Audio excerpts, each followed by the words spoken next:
कपड़े धोने वाली बहू। शादी के पहले से ही विभा को कपड़े धोने का बड़ा शौक था। कभी नल के नीचे तो कभी तालाब के पास। अरे मेरी नीली वाली लुंगी नहीं दिख रही है।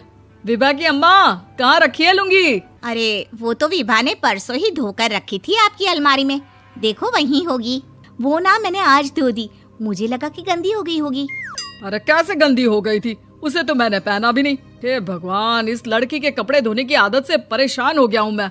जितना तो घर में राशन नहीं आता, उससे कहीं ज्यादा डिटर्जेंट पाउडर का खर्चा है। इसकी शादी करवा दो, शादी जाए अपने घर में ही करे काम, फिर चाहे घर के कपड़े धोने हो या पूरे गांव के। हाँ ठीक बोल रही हूँ, देखता हूँ मैं कोई लड़का। वो दिन भी आ जाता है जब विभा को देखने लड़के वाले आ जाते हैं। लड़की मुझे अच्छी लगी। होने वाली सास कहती है, बेटी अगर कुछ पूछना है तो पूछ लो। वैसे तो हमारी लड़की बहुत ही शर्मीली है, जो बोल दो वो मान लेती है, इसे क्या पूछना होगा। अरे कैसी बात कर रही हो माँ, मुझे इन लोगों के घर रहना है, सवाल तो कई है। हाँ हाँ बेटा, पूछ लो ना, क्या पूछना है। आप लोगों के घर कपड़े कौन धोता है? सास का मुंह बन जाता है। देखो, अगर तुम ये कहना चाहती हो कि तुम्हें कपड़े धोने नहीं आते तो सुन लो, कपड़े मैं ही धोती हूँ, लेकिन तुम्हारे आ जाने के बाद मैं रुमाल तक नहीं धोऊंगी। अरे चुप रहना भाग्यवान, बहू बेचारी घर आई नहीं, उसे डराना शुरू कर दिया। वो क्या है ना बिटिया, अभी तक तो ये कल्लू की माँ ही धोती थी, लेकिन अब तुम्हारे पापा तो दहेज में वॉशिंग मशीन देंगे ही। तभी विभा की माँ बोल पड़ती है, सवाल भी पूछा तो क्या। वैसे भाई साहब, मशीन की तो फिर भी कपड़े धोने की कैपेसिटी होती है। मतलब जो बिटिया दे रहे हैं ना विभा, इसे कपड़े धोने का बहुत शौक है। ये आप लोगों के क्या, आस पड़ोस गांव मोहल्ले सबके कपड़े धो दे और उफ तक ना करे। बाहर देखा नहीं आपने कितने कपड़े सूख रहे हैं? सब हमारी बिटिया ने ही तो धोए हैं। बस भी करो ना माँ, शर्म आ रही इतनी तारीफ सुनकर। और तो और एक दाग निकाल कर दिखाओ तो मान जाऊं। हाँ अच्छा अच्छा, माफ करना बेटा, मैंने गलत समझा। हमें तो रिश्ता बहुत पसंद है। और ऐसे जुड़ जाता है रिश्ता कपड़े धोने का शौक रखने वाली विभा का। उसकी शादी हो जाती है कोयला फैक्ट्री में काम करने वाले कल्लू के साथ। शादी के बाद अचानक विभा चिल्लाती हुई सास के पास आती है। सासू माँ, अरे सासू माँ कहाँ है आप? ये तो धोखा है, धोखा दिया आप लोगों ने मुझे। इस ससुर के चक्कर के बारे में पता चल गया। अरे तो उसमें तुझे क्यों धोखा मिला है? अरे नल में पानी नहीं आता, कपड़े कैसे कब धुलेंगे? अच्छा अच्छा, तू पानी नहीं आ रहा उसकी बात कर रही है। तो आपने क्या सोचा? कुछ नहीं। अच्छा, तेरी माँ ने कहा था कि कपड़े धोने का शौक है तुझे, याद आया मुझे।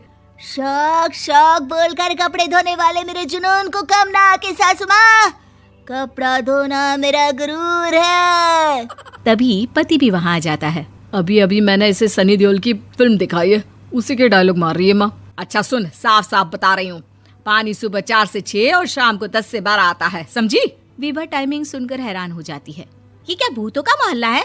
सुबह 4 बजे उठकर कौन कपड़े धोता है? 4 बजे टंकी में पानी जाता है, फिर सारा दिन धोना ना, किसने मना किया? अरे कैसी बात कर रही हैं? 200 लीटर की टंकी में कितने कपड़े धो लूंगी मैं? सुबह ही उठ जाऊंगी मैं। अब क्या था, विभा सुबह 4 से लेकर रात के 12 बजे तक कपड़े ही धोती रहती। एक रोज सास पड़ोस से निकलकर कहीं जा रही होती है कि साथ वाली कहती है, हाँ कल्लू की माँ, जरा ये बताओ कि 2 साड़ी है, 2 ब्लाउज और एक पेटीकोट और एक नाड़े वाला लंबा कच्छा। हाँ तो? अरे तो क्या, कितना लोगी धुलाई ये बताओ। धोबन दिख रहे हैं हम क्या? हमारे पति सरकारी नौकरी से अभी अभी रिटायर हुए हैं और बेटा सुपरवाइजर है कोयला फैक्ट्री में। धोबन समझ रखा है हमें?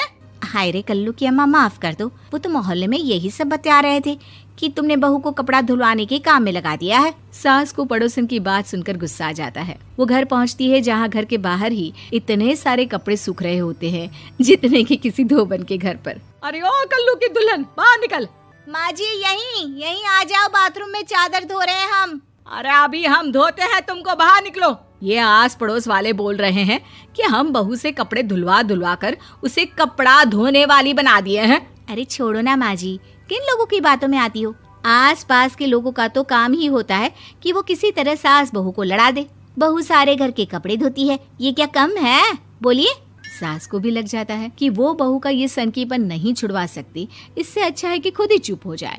एक रोज सास और बहू मंदिर जाते हैं, जहाँ सास की साड़ी वहाँ खड़ी भीख मांगने वाली से मिलती है। माँ जी क्या बात है, आपकी साड़ी उस भिखारन से कितनी मिल रही है ना? हाँ हाँ देखो तो, दोनों की साड़ी मिल रही है। क्या बात है कल्लू की अम्मा, तुम खुद को तो अफसर की बीवी बताती हो और ऐसी सिंपल सी प्लेन साड़ी पहनकर घूमती हो। सिंपल और प्लेन नहीं है ये साड़ी। तो क्या सोने के धागे से फूल बने हैं?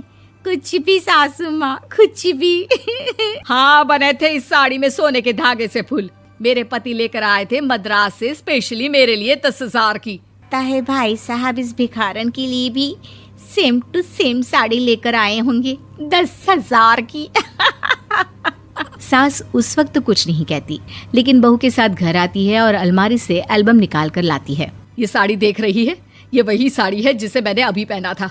इस साड़ी में ये जो चमकदार फूल दिख रहे हैं ना, ये सोने के धागों से काटे गए हैं। लेकिन तू लोकल वॉशिंग मशीन ब्रश से घिस घिस कर सारे फूलों को निकाल कर साड़ी प्लेन कर दी।